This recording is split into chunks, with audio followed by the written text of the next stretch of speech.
Now to the U.S., where there have been legal developments affecting both Donald Trump and Joe Biden. First, to the former president, a federal judge has ruled that Mr. Trump can publicly share some non-sensitive evidence that will be used at his trial on charges of plotting to overturn the 2020 election.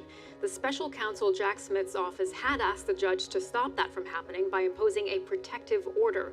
Now, they pointed to messages posted by Mr. Trump on social media to argue that he might try to use details of the evidence to intimidate witnesses.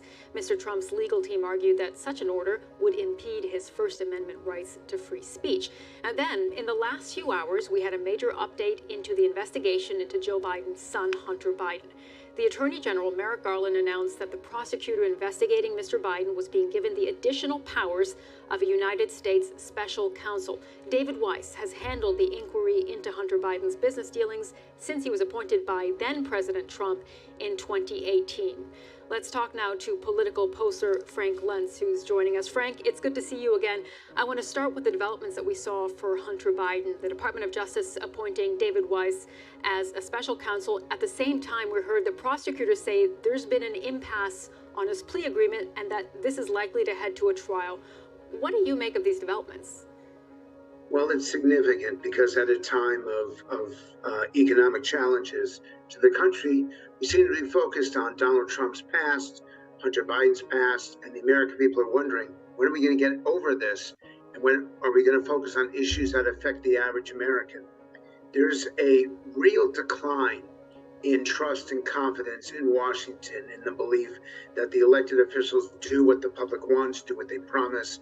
The level of perception of integrity is at an all-time low, and this is one of the reasons that they're focused on these trials, focused on these accusations. Now, make no mistake, one of the highest values in America is accountability, and the public does want the former president to be held accountable if he broke the law, and the same thing with Hunter Biden.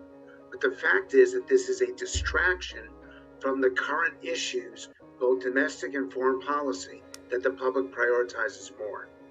I do want to ask you about Republican voters and how they will take this news of Hunter Biden's case, because they have cried foul about what they see as the politicization of the Department of Justice.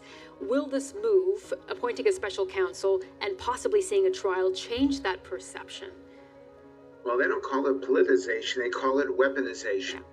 And their complaint is that there's a double standard, that there's excuses for issues that affect the Bidens, but that it seems to Republicans like Donald Trump is being persecuted.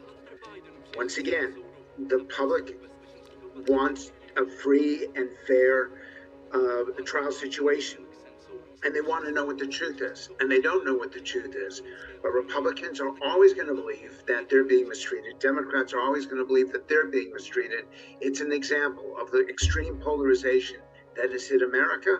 And I give one warning to the people of the UK, don't go down this road, because you are not going to like the consequences if you do.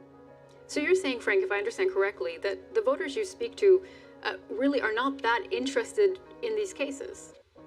The extreme partisans are, because it's a chance to own and get even and get revenge with the enemy. But the 60% that are in the middle couldn't give a damn, to be blunt. They're focused on the economy. They're focused on being able to afford a home and afford insurance and afford to drive to work. And the idea that there's this constant prosecution for the partisans on the left and the partisans on the right, it matters to a great deal. For the 60% in the center, it doesn't matter at all. Okay, so what can someone like the current President Joe Biden or the former President Donald Trump do to speak specifically then to that 60%? They choose not to. Yeah, what could they do? They could actually speak to them, but they're not interested. Joe Biden, whenever he gets a chance, tries to refer negatively to the MAGA Republicans. Whenever the Republicans get a chance to attack Hunter Biden, they do. And I understand it from a political perspective, but from a governing perspective, it's one of the reasons why the Americans are fed up with the Democrats and Republicans. And to take this to 2024, it's why the vast majority of Americans don't want Trump, don't want Biden. They want somebody else. They do not want a rerun of 2020 all over again. And Frank, one more question about the former president specifically, because we saw the special counsel's office request a trial date of January 2nd. That would actually put a trial right in the middle of the Iowa caucuses. Is there any possibility that the schedule of these trials could actually start to interfere with his popularity among Republican voters. Well, here's the amazing thing that's going to make everyone's head explode. The more that you accuse Donald Trump, the higher his numbers go. The more that you indict him, the more popular he becomes. There are over 70 indictments, and we still haven't heard from Georgia yet. That could come in the next 3 or 4 weeks. You're going to have these trials that are ongoing all throughout 2024.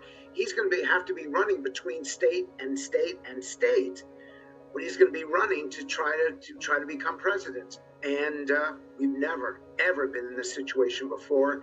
This is truly uncharted territory in American politics. Yeah, uncharted territory indeed. Franklin, it's always good to talk to you. Thank you for joining us on BBC News.